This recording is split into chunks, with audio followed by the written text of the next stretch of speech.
तमाम देखने और सुनने वालों को खुशामदीद।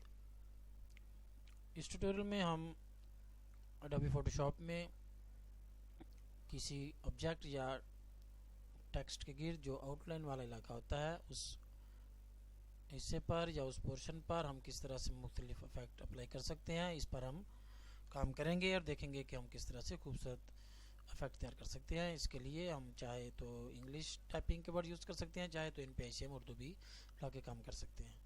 इसके लिए हम सबसे पहले नई फाइल ओपन करते हैं और डिफ़ॉल्ट फोटोशॉप साइज़ और बैकग्राउंड इसका मैं वाइट कर लेता हूं ताकि उस पर हमें टेक्स्ट क्लियरली नज़र आए, उसका जो इफेक्ट है। और लेयर्स पैलेट को अनफोल्ड किया और यहाँ पर मैं कोई टेक्स्ट जो है वो टाइप कर लेता हूँ। टेक्स्ट टूल को क्लिक किया और यहाँ पर फ़ॉन्ट साइज छोटा किया, इसका हम कर लेते हैं इस तरह से।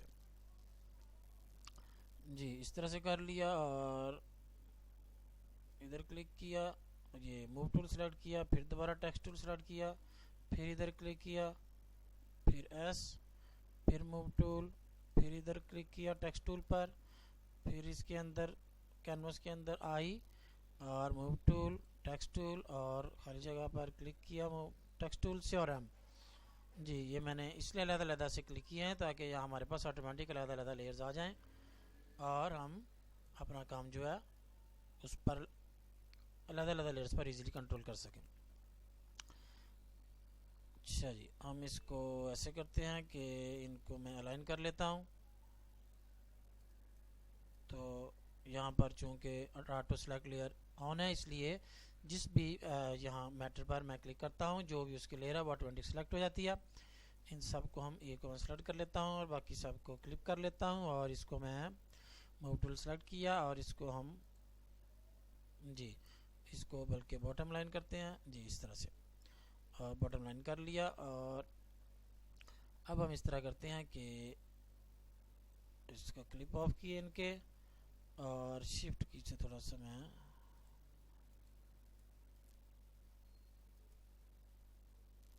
ये जो आई जी इनको मैं ऐसे करता हूँ कि इनका साइज थोड़ा मैं बड़ा कर लेता हूँ। एक को सेलेक्ट किया, बाकी सबको क्लिप किया, शो बाउंडिंग बॉक्स, शिफ्ट की प्रेस की और इस तरह से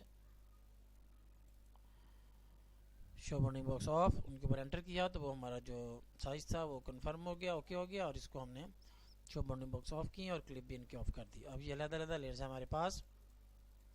हम पहले जो ए वाला पार्ट है, ए वाली लेयर है, उस पर काम करते हैं जी। इस पर हम क्या करेंगे, कंट्रोल क्लिक किया तो हमारे जो मैटर होता है उस लेयर पर कंट्रोल लेफ्ट क्लिक उस लेयर पर करने से जो भी उसका मैटर उस लेयर पर उसके गिर सिलेक्शन हमारी नमूदार हो जाती है। तो अब हमने जाना है पाथ्स पैलेट पर और इसमें हमारे पास नीचे एक ऑप्शन एक्टिवेट हुई है, make work path from selection. इसको क्लिक किया तो आप देखें कि जैसे इसको क्लिक किया हमारा जो टेक्स्ट है उसके गिर्द उस तरह से लाइन आ गई जिस तरह से कि हम पेन टूल से वर्क पाथ बनाते हैं। ये देखें, इसको ऑफ करके मैं आपको दिखाता हूँ। इस तरह से ये देखें कि जहाँ पे ये था उसके गिर्द उस सिलेक्शन की जगह पर पाथ बन गया, लेकिन देखेंगे इसकी शेप थोड़ी चेंज हो गई है। तो इसलिए आप पेन टूल से बना ले, वरना इस तरह भी हम जो इफेक्ट हासिल करने लगे हैं उसके लिए हमें ज़रूरी नहीं कि हमारी बिल्कुल एक्यूरेसी लाइन की हो, इसलिए मैं इसको ऐसे रहने देता हूँ। आप इसको ठीक करना चाहें तो पेन टूल से अलग से भी बना सकते हैं। इसको मैं कर देता हूँ ऑफ और मैं चाहता हूँ कि इसी जगह पर हमें डॉटेड लाइन मिले। तो इसके लिए हम ब्रश बना लेते हैं। ब्रश टूल को सिलेक्ट किया और यहाँ पर रेड कलर सेलेक्ट किया और इसको किया ओके और ब्रश को सिलेक्ट ब्रश की प्रॉपर्टीज़ को ओपन किया और यहाँ से हम ले लेते हैं साइज़ ब्रश का 5, मेरे ख्याल से ठीक रहेगा। और इस पर हम इसकी जो स्पेसिंग है वो हम बढ़ा लेते हैं,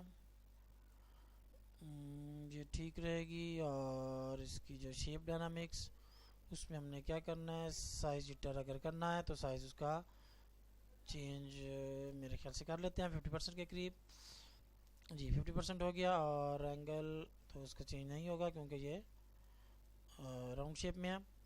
और इसका करेंगे हम कलर डायनामिक्स। ये कलर डायनामिक्स को ऑन करें और इसको 100% कर लें। सबसे ऊपर फोरग्राउंड बैकग्राउंड जिटर, ताकि यहाँ से हम इसका बैकग्राउंड कलर भी चेंज कर लेते हैं। उसको हम कर लेते हैं ब्लू कर लेते हैं। इसको किया ओके। हमारा फोरग्राउंड रेड और बैकग्राउंड ब्लू हो चुका है।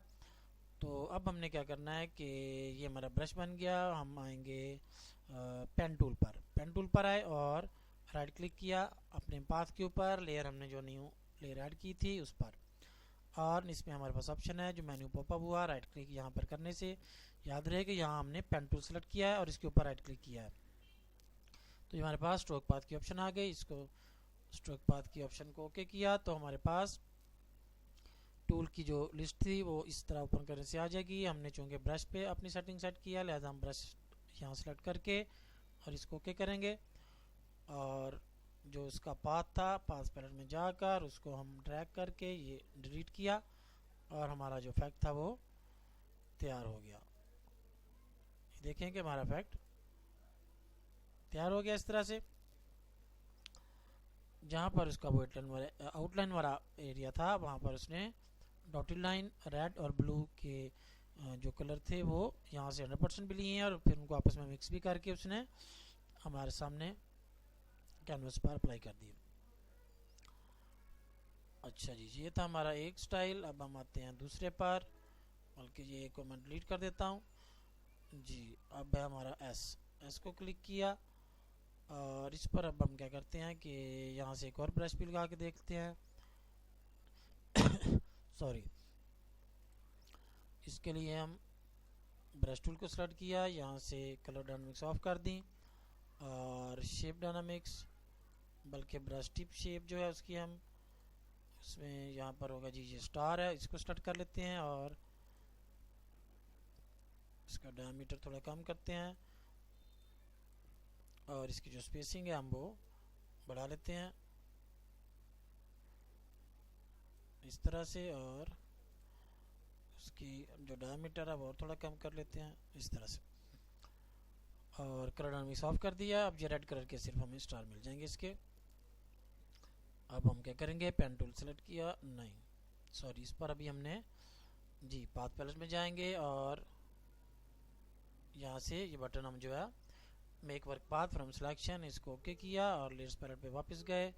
ये एस के ऊपर एस वाली लेयर पर ही हम ये काम कर लेते हैं, बाद में इसको नहीं बल्कि इसको डिलीट कर देंगे, यहाँ न्यू लेयर ऐड कर लेते हैं जी। यहाँ पर हमारा जो पाथ है इसका वो आ चुका है और पेन टूल सेलेक्ट किया, इसके ऊपर राइट क्लिक किया और उसी तरह से स्ट्रोक पाथ, और उसमें हम ब्रश टूल सेलेक्ट करेंगे और इसको ओके किया। और अब हमने क्या करना है, इसको डिलीट किया और पाथ पैलेट पे गए और अपना जो वर्क पाथ था वो डिलीट किया जी। और आप देखें कि हमारे सामने जो एस का आउटलाइन वाला एरिया था वो सारा स्टार्स के साथ हमारे सामने अपीयर हो गया।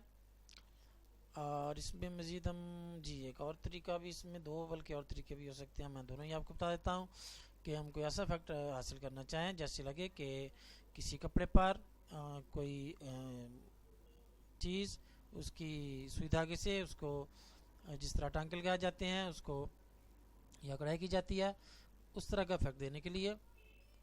तो उसके लिए हम क्या करते हैं कि आइकॉन किया, इसको क्लिक किया और पाथ्स में गए और यहाँ पर जो था make work path from selection, layers palette पे वापस है, यहाँ नई लेयर ऐड की और आई को ऑफ किया।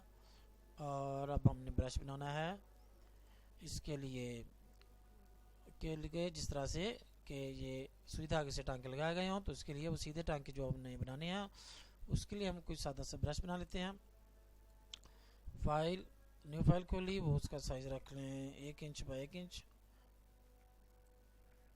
और ट्रांसपेरेंट इसका बैकग्राउंड, और इसको किया ओके सॉरी जी। इसमें अब हमने लाइन लगानी है तो हम टेक्स्ट भी लिख सकते हैं, इसमें जो स्मॉल एल है वो लिख लेंगे तो वो जी इसका साइज मैं छोटा कर लेता हूँ, इसका साइज हम कर लेते हैं 18 और इसको मैं थोड़ा खींच के इसको रेस्टराइज किया और शो बाउंडिंग बॉक्स, और इसको यहाँ से पकड़ के थोड़ा इसका साइज, इसका लेंथ बढ़ाई उसकी, और मेरे ख्याल से ये ठीक है। और इसको अब हम करेंगे, ब्रश बनाना है इसका हमें, तो इसको हम करेंगे एडिट और डिफाइन ब्रश, और इसको हमने किया, इसको हम कर लेते हैं, इसको हम कर लेते हैं, क्या नाम रखना है इसका, कुछ भी रख लें, लाइन रख लिया मैंने इसका नाम, और इसको ओके किया और इस फाइल को क्लोज़ किया। सेव नहीं करना, ब्रश हमारा सेव हो गया, हमने वो सेव करना था, फाइल को सेव नहीं करना था जी। तो अब हम क्या करेंगे कि यहाँ पर हमें वो ब्रश चाहिए, ब्रश टूल को सेलेक्ट किया, यहाँ से उसकी प्रॉपर्टीज़ ओपन की, और यहाँ सबसे नीचे हमारा वो ब्रश मौजूद होगा लाइन नाम से, उसके ऊपर माउस जी ये कर्सर रखेंगे थोड़ी देर तो खुद ही देखें उसका नाम अपीयर हो गया। इसको सेलेक्ट किया और इसका जो डायमीटर है वो हम कम कर लेते हैं, और ब्रश टिप शेप, इसमें स्पेसिंग इसकी हम बढ़ा लेते हैं, और शेप डायनामिक्स बल्कि इसको ऑफ करते हैं, और इसका जो एंगल है इसको हम 90 कर लेते हैं। अच्छा जी, एंगल 90 हो गया इसका, और इसको स्कैटरिंग हमें नहीं चाहिए, और इसका जो हमें है शेप डायनामिक्स में हमें कुछ नहीं चाहिए, और अदर डायनामिक्स में देख लेते हैं ओपेसिटी और फ्लो जी, इसमें भी कुछ नहीं चाहिए। अब हम इसको देखते हैं इस सेटिंग के साथ हमारा रिजल्ट क्या आता है। पेन टूल को सेलेक्ट किया, कलर इसका कोई चेंज कर लेते हैं, इसको मैं ग्रीन कलर सेलेक्ट कर लेता हूँ, और जी ये खाली लेयर है ये हमारी जी, इसको लेयर को ऑन किया और यहाँ से पेन टूल, इसके ऊपर राइट क्लिक, और यहाँ से स्ट्रोक पाथ, और यहाँ पर ब्रश, और इसको हम करेंगे ओके जी। ये देखें कि हमने इसको ओके किया तो हमारा जो था आउटलाइन वाला पोर्शन वो इस तरह से हमारे सामने आ गया, जिस तरह के हमने सुई धागे से किसी चीज़ को कढ़ाई करके उसके ऊपर लगाया हो जी। और इसके अलावा हमारे पास क्या है जी, अच्छा जी इसका हम ये जो पाथ है वो भी इरेज कर देते हैं इस तरह से। इसको हमने फिर डबल क्लिक किया, जूम आउट, ओरिजिनल साइज इसका आ गया, अपनी मर्जी से आप फाइल का साइज पहले से रख लें जो आपने रखना हो जी। आई को भी डिलीट किया और अब रह गया एम, तो इस पे हाँ इस पे हम ये करते हैं कि क्रॉस स्टिच या दुसूती का जो इफेक्ट होता है हम इस पर वो बनाने की कोशिश करते हैं। इसके लिए हम इसकी पहले कंट्रोल क्लिक सिलेक्शन की और पाथ पैलेट में गए और यहाँ से पाथ उसका अप्लाई किया और एम को डिलीट कर दिया, एम वाली लेयर को, यहाँ नई लेयर ऐड की, और इसको हमने ब्रश जो है इसका भी हम कलर चेंज कर लेते हैं, और इसमें हम ये कलर रख लेते हैं। और इसमें हमने क्या करना है जी, हाँ जी हमने ब्रश बनाना है, तो जिस तरह से मैंने पहले बनाया था उसी तरह से आप सॉरी उसी तरह से आप खुद से ब्रश बनाए। मैंने वो यहाँ बनाया हुआ था जी, ये अल्फ़ाबेट जिस तरह पहले एल था स्मॉल एल, इस तरह ये स्मॉल एक्स से हमने ये ब्रश बनाना है। मैं अब दोबारा नहीं बताऊँगा ताकि हमारा टाइम दोबारा से फिर इतना वेस्ट ना हो। जिस तरह से पहले हमने बनाया उसी तरह से आपने ये एक्स के लिए भी खुद ही से बनाना है। और इसके अलावा पहली जो सीडी थी मेरी इससे पहले एडोबी फोटोशॉप की, उसमें भी आपको ब्रश बनाने का तरीका मैंने अलग से एक ट्यूटोरियल दिया हुआ है, उससे भी आप उस सीडी से भी आप मदद ले सकते हैं। इसकी स्पेसिंग कम की और इसका मैं मास्टर डायमीटर इसका जो है साइज़ वो मैं कम कर लेता हूँ, और इसका जो साइज़ है एंगल है उसको हम इस तरह कर लेते हैं जी, ठीक हो गया। और अब हम स्पेसिंग इसकी थोड़ी मैं और बढ़ा लेता हूँ इस तरह से जी। और कलर इसका ये हमने सेलेक्ट कर लिया है, तो पेन टूल सेलेक्ट किया और इसके ऊपर राइट क्लिक, यहाँ नई लेयर हमने जो थी वो ऐड की हुई है, खाली लेयर उसको सेलेक्ट किया हुआ है, और यहाँ से स्ट्रोक पाथ और यहाँ पर ब्रश, और इसको किया ओके। और इसको हमने जब ओके किया तो हमारा जो था काम वो इस तरह से नज़र आया, लेकिन ये हमें तो बिल्कुल भी पता नहीं चल रहा कि नीचे क्या अल्फ़ाबेट है। तो हम क्या कर रहे हैं, इसका साइज़ थोड़ा छोटा कर लेते हैं, कंट्रोल जी किया, अंडू, और हम ऐसे करते हैं दोबारा से ब्रश की प्रॉपर्टीज़, और इसका जो मास्टर डायमीटर है उसका वो थोड़ा कम कर लेते हैं, और इसकी जो स्पेसिंग है वो थोड़ी कम कर लेते हैं, और पेन टूल को सिलेक्ट किया और इसके ऊपर राइट क्लिक, स्ट्रोक पाथ और ओके जी। अब मेरे ख्याल से ये ठीक है, और हमारा जो